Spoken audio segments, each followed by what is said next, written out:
Fala pessoal, beleza? Hoje vou gravar um vídeo aqui falando sobre função. Vamos começar aqui criando arquivo. Vamos ver como é que são as funções em Go. Vamos lá. Primeira coisa, vamos criar o package main, e já vamos fazer o import do fmt para a gente printar as coisas. Bom, a gente já está acostumado com a função main. Tudo que a gente vai fazer tem sido dentro da função main. Só que a gente não precisa se limitar a usar apenas a função main. No desenvolvimento de software no dia a dia, a gente vai precisar de mais coisas. Então, para explicar aqui um pouco de como funcionam as funções, eu vou começar criando as funções simples aqui. Vamos lá, vou criar a primeira função aqui. Vamos fazer uma função de multiplicar por 2. Multiplicar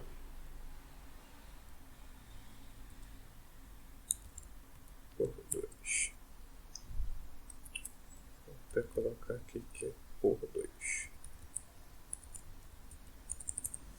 Assim, o padrão do Go é camel case, então o certo seria escrever assim, por 2. Então, essa é a estrutura básica da função. Começa com a palavra func. A gente vai ter sempre aqui o nome da função. A gente vai ter aqui o nome da função. Vai ter aqui os parênteses, abrindo, fechando, e a chave. E aqui dentro a gente faz alguma coisa. Então, a primeira coisa que eu quero passar aqui são os argumentos da função que a gente pode ter. Então, para a gente ter argumento na função, a gente vai dizer aqui o nome do argumento. Eu vou dizer aqui que é um num. E eu vou dizer que esse num é um int. Então, beleza. Aqui dentro, eu vou fazer o seguinte. Vou chamar fmt.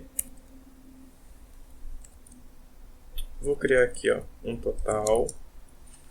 E vou dizer que o num vai ser multiplicado por 2, que é o que a gente espera. E esse aqui é o operador de multiplicação.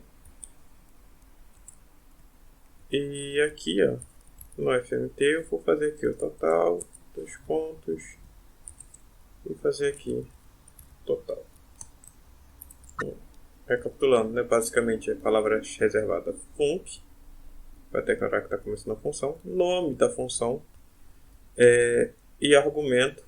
A gente vai ter aqui o nome do argumento, no caso aqui é num, vai ser uma variável, e qual o tipo. E aqui dentro a gente vai ter o escopo da função, o que ela vai fazer. Para a gente usar a função, a gente vai ter que vir aqui e chamar ela. No caso aqui, como está dentro do mesmo pacote, dentro do mesmo arquivo, tudo uma coisa só, eu posso só chamar aqui e passar um número qualquer, por exemplo, 2. Vou salvar aqui, fazer um go run, nome do arquivo, nesse caso aqui é main. E aqui ele já está retornando o resultado para a gente. O que acontece? A gente não... a quantidade de argumentos, ela depende da sua necessidade. A gente pode ter mais argumentos. Vou fazer um aqui, por exemplo, de uma função de soma. Soma. Então a gente tem aqui o primeiro argumento, é um int, e aí a gente separa por vírgula e vem o próximo argumento. 1, 2, int também. E eu vou copiar esse conteúdo aqui, colar aqui dentro. E aqui a gente vai mudar o seguinte. Bom, o total vai ser num mais num 2. Então aqui a estrutura é bem simples aqui, né? O ponto aqui é a entrada de argumentos, que é separado por vírgula. Então vai só adicionando vírgula e colocando mais argumentos. E por fim aqui uma soma simples. Vou fazer o seguinte, aumentar essa daqui e chamar a outra função. Chamar a função de soma e passar aqui. Vou somar 3 mais 5. Então, nosso resultado esperado é 8. E tá aí. Uma outra coisa que a gente pode ter na função é retorno. Então, eu vou fazer o seguinte. Eu vou mexer aqui na função que já existe. Nessa função de soma. Então, o que acontece? Se eu não quisesse que esse print saísse aqui, que eu quisesse ter a saída desse total, quisesse armazenar aqui na principal e usar ele em algum outro lugar, o que eu faria? Eu teria que chegar aqui e dizer o seguinte, que a saída dessa função aqui vai ser um int.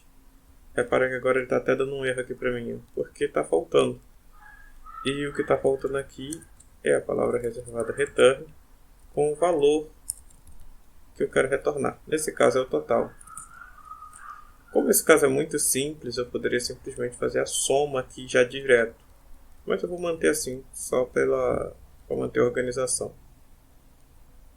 Então agora, ó, se a gente executar aqui, ele não vai retornar nada, embora tenha sido chamado.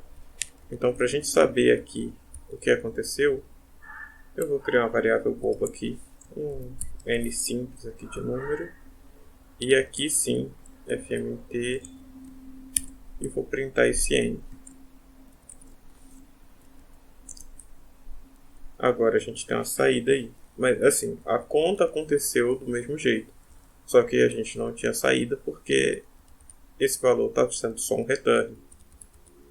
E aqui a gente tem esse valor que a gente poderia trabalhar em outra operação, se fosse o caso. Você vai fazer uma soma e depois vai fazer mais alguma coisa. Esse valor está aqui. Uma outra coisa que dá para fazer em Go que é interessante é ter mais de um return. Vou colocar aqui que a gente tem um return, uma string. A gente vai ter dois returns, um int, um string. E aqui eu vou fazer o seguinte. Eu vou criar aqui uma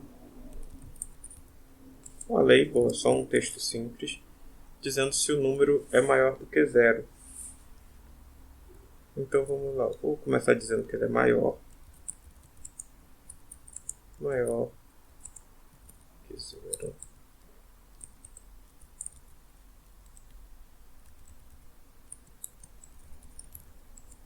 Total maior que zero. E aqui eu vou fazer uma condição. Se o total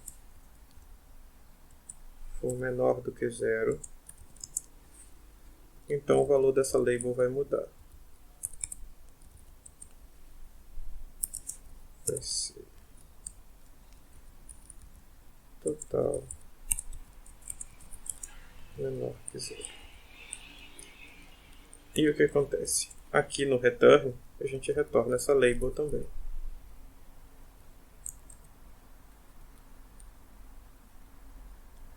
Então agora a nossa função tem dois retornos, um int, um string. E aqui na hora de usar ela, bom, primeiro a gente retorna o int, depois string. Então aqui a gente precisa pegar os dois valores. Então o n é a soma e a label é logo depois. Então eu vou dizer aqui, ó, que na hora de imprimir, eu vou imprimir a label e o valor final. Vamos ver aqui se vai dar certo. Ah, sim, quando eu tenho mais de um retorno, eu preciso usar parênteses para contornar eles. Não pode ser solto que eu fiz. E agora sim a gente vai conseguir testar. Então aqui, o primeiro caso foi maior do que zero. Agora eu vou fazer o seguinte, se a gente tivesse colocado um número negativo ali, o que daria? Aqui a gente tem um menor que zero. 1 menos 2. Então esse seria um uso de uma função com dois retornos. Outra coisa que dá para fazer com Go, que é interessante, é ter função anônima. Eu vou comentar esses carinhas aqui, comentar esses dois casos aqui, e vou fazer o seguinte. Vou mostrar aqui como é que fica uma função anônima. A função anônima é basicamente assim. Ela não tem nome e tem execução aqui. Então o que acontece? Eu vou fazer a mesma função de soma. Então a gente tem aqui um n1, que é um int, um N2, que é um int também. E aqui a gente entra com os valores que a gente quer passar para a função. Eu vou fazer aqui 1 e 3.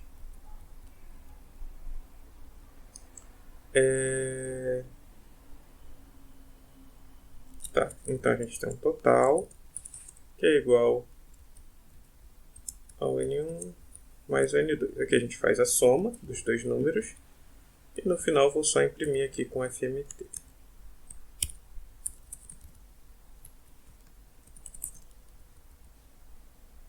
Então aqui a grande diferença da função anônima é que ela já está dentro do main ou de qualquer uma outra função que vai ser chamada pelo main em algum momento. E a estrutura de argumentos e retornos é igual. O que muda é o final aqui. Ela não tem nome e no final a gente tem que passar aqui o que a gente precisa, senão ela não vai funcionar. Vou salvar aqui, executar. E aí está o nosso retorno, 4. Se a gente mudasse aqui, então 5, a gente teria ali um retorno diferente. Então, galera, o vídeo de hoje foi isso. Valeu, falou e até mais.